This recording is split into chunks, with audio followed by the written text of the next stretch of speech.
What was important for you? You know, it started with an idea of about an older person going to work after retirement as an intern. And then it grew into, I wonder what would be the right place. And so I'm an online shopper, so I thought it would be fun to be at a startup and I buy clothes online. I thought that would be, and I really didn't know before the movie, really what is that? What do those places look like?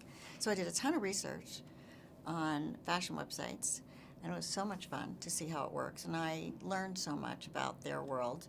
And then, of course, I had to have other interns, and I wanted to pair him with the normal interns who are college age or just out of college. And then, then it became obviously the story led me there. Once I came up with that led me to the values of Bob's generation compared to the values of the millennial generation. And, the movie was finding itself, and it grew into all of these themes in the film.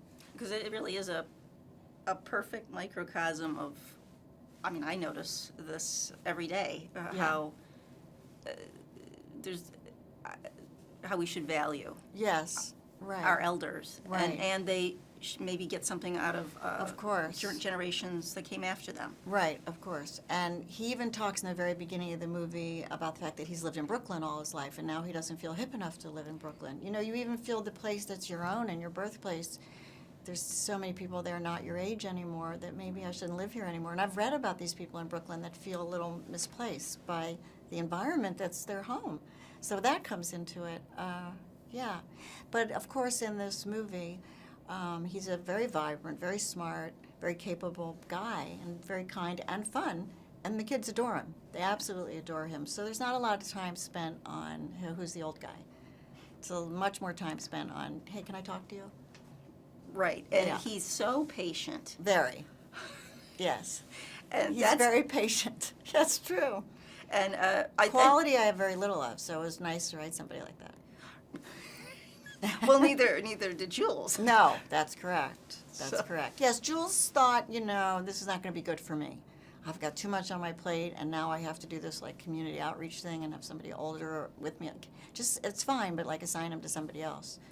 But as soon as she gets to know him, it just took her a minute longer than everybody else. But she has a lot more on her mind.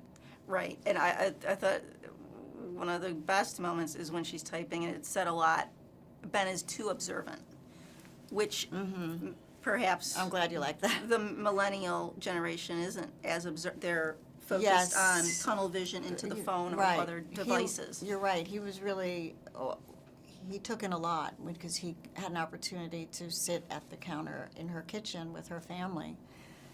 And he took in a lot. And he wasn't judging at all. He was just talking to her about it. But, she wasn't prepared for that. And, And, yes, you're right. And he also just gives her some advice, which is, for his character, a little unusual. He sort of speaks up.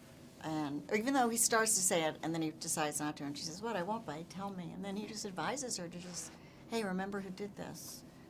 right. Gives her confidence.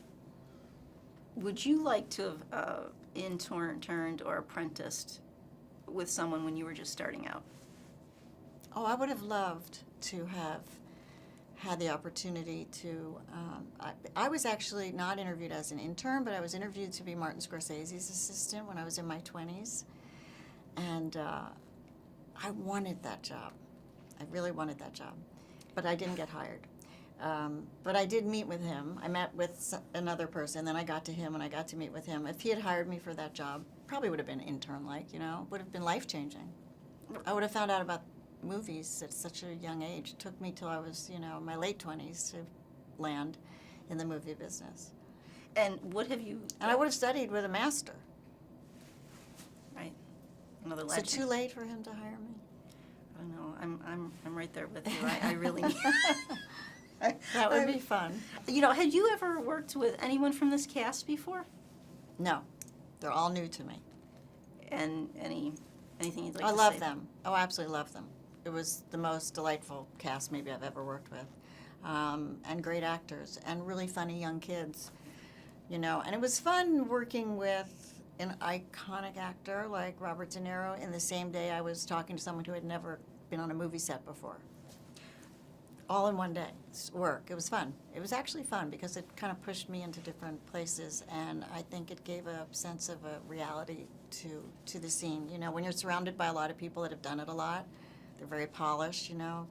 Kids weren't that polished, and I think that kind of raw, kind of youthful, I don't know, it had a great energy. They brought a great energy to the set. So maybe the cast even had this experience. The cast did. Oh, for sure.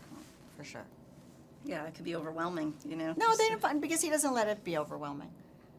He doesn't allow that. You know, he's very open and easy.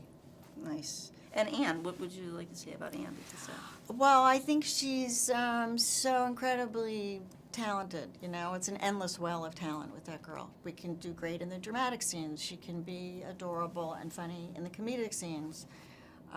She knows how to be silent and tell a story in her eyes. She's wonderful. She's really wonderful.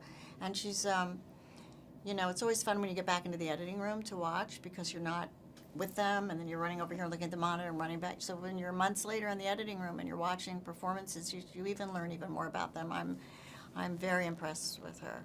And a great girl. So nice. nice. So nice to be around. Thank you.